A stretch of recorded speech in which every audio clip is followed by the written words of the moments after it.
Hello my dear students, मैं आपका स्वागत करता हूं आपके अपने यूट्यूब चैनल डीसी अकेडमी में। तो स्टूडेंट्स, आज की इस लेक्चर में हम लोग प्रोनाउन के ही एक इम्पॉर्टेंट टॉपिक के बारे में डिस्कस करेंगे। अगर आप किसी भी एग्ज़ाम की प्रिपरेशन कर रहे हो, अगर आप कंपटीशन एग्ज़ाम देते हैं जिसमें इंग्लिश अगर पूछी जाती है, तो ये जो टॉपिक है ना, हमेशा आपको कन्फ्यूज करती है।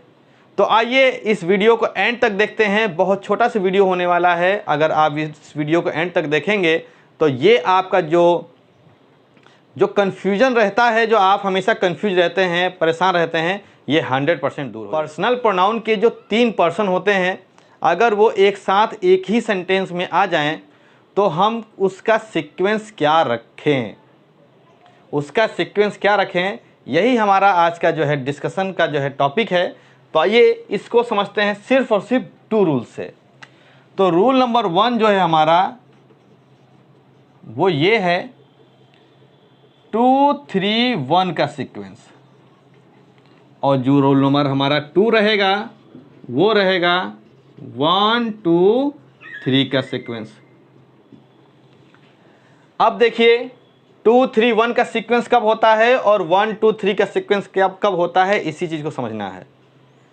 तो देखिए यहां पर हम लिखते हैं गुड सेंटेंस या गुड मैनर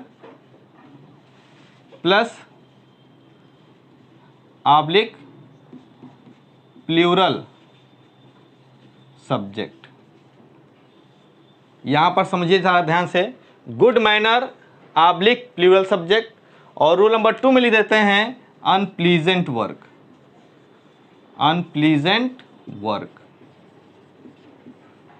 यानी कि अगर किसी सेंटेंस में अनप्लीजेंट वर्क दिखे, अनप्लीजेंट जो आप ऐसा काम जो अनप्लीजेंट हो, जो खुश ना करता हो, जैसे दोषी पाना, जैसे दोषी पाया कोई, या कोई पनिश्ड हुआ, किसी को पनिश मिला, या किसी को सजा हुई, या कोई मर्डर का दोषी पाया गया, किसी भी तरीके से अनप्लीजेंट वर्क की बात करें तो वो आते हैं अनप्लीजेंट वर्क के अंतर्गत। गिल्टी, पनिश और मर्डरर, ये सब आते हैं।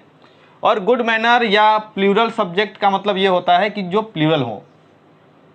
अभी आपको समझ में कम आएगा, एग्जाम्पल्स देखिए, फिर आपको पूरी डाउट जो है क्लियर कर दूंगा अभी। तो देखिए जैसे कोई सेंटेंस लिखा है, एग्जाम्पल देख लेते हैं। एग्जाम्पल में जैसे लिखा है कि I and you went together. I and you went together, मैं और तुम जो हैं साथ साथ गए थे। तो ये एक अच्छी बात है, और यहाँ पर देखिए यू को यहाँ पर आपको प्लूरल नहीं समझना है, हमेशा सिंगुलर समझना है। हालांकि होता ये प्लूरल है। आई चूँकि सिंगुलर होता है और सिंगुलर के हिसाब से आपको इसको सिंगुलर ही समझना है। इसका जो सीक्वेंस है आप देखिए, ये फर्स्ट पर्सन प्रोनाउन है और ये सेकेंड पर्सन प्रोनाउन है। तो इसका सीक्वेंस 2, 3, 1 होना चाहिए। ये तो 1 और 2 हो गया। तो ये सेंटेंस क्या हो गया है, आपका इनकरेक्ट हो गया है। इसको सही करने के लिए लिखना पड़ेगा you and I went together, तब ये आपका सेंटेंस क्या हो गया, सही हो गया। जैसे कि एग्जांपल और ले लें, जैसे लिखा है you, he and I have invited. चलिए इनवाइटेड तक लिख दीजिए कि हम लोगों को इनवाइट किया गया पार्टी के लिए, किसी भी चीज़ के लिए। तो यहाँ पर देखिए you second person, he third person और आई फर्स्ट पर्सन। बिल्कुल सही सेंटेंस है, पार्टी में इनवाइट किया गया, अच्छी बात है, गुड मैनर है।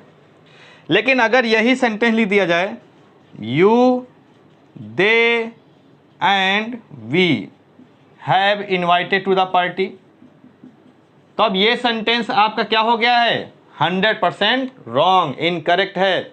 रीजन बस ये है कि यहाँ पर यू को तो आपको फर्स्ट समझना था, उससे कोई मैटर नहीं है। लेकिन यहाँ पर यू देखिए, दे देखिए, ये क्या है, प्लूरल है, और वी क्या है, आई का प्लूरल है। तो अगर इसमें से कोई भी एक प्लूरल हो जाए, स्टूडेंट ध्यान से समझिएगा, अगर कोई भी एक प्लूरल हो जाता है तो आपको क्या करना होगा, सीक्वेंस फिर क्या हो जाएगा, 1, 2 और 3 हो जाएगा। और 1, 2, 3 में हमको क्या समझना है कि पहले लिखना होगा वी, फिर you and they have invited, तब ये सेंटेंस ही होगा। तो रूल नंबर 2, 3, 1 के रूल में हमको 2 बातें समझनी थी, गुड मैनर, लेकिन अगर प्लूरल सब्जेक्ट आ जाता है तो मैनर, तब यहाँ पर आपका जो सीक्वेंस होगा वो क्या होगा, 1, 2 और 3 का सीक्वेंस होगा। और गुड मैनर के सेंटेंस आते हैं तो 2, 3, 1। और गुड मैनर के ही सेंटेंस में अगर प्लूरल सब्जेक्ट आ जाते हैं जैसे वी, दे, तो आपका जो सीक्वेंस होगा वो 1, 2 और 3 का होगा। तो यही 1, 2, 3 का सीक्वेंस देखिए। आगे चलते हैं अनप्लीजेंट वर्क पे।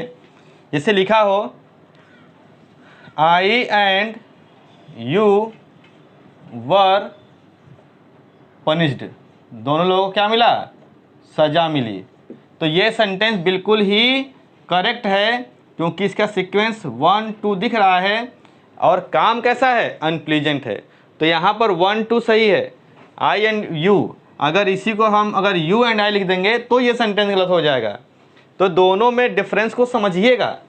जैसे लिखा हो you, he and I were found guilty,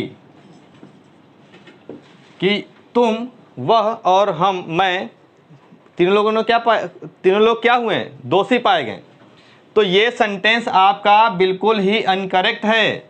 सही करने के लिए क्या करना पड़ेगा, 1, 2, 3 का सीक्वेंस। तो 1 क्या है, I, you and he were found guilty.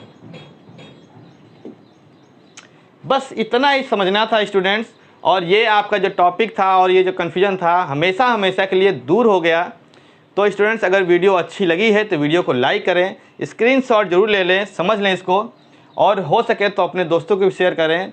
अगर चैनल को सब्सक्राइब नहीं किया तो सब्सक्राइब भी कर लें। Thanks for watching and best of luck.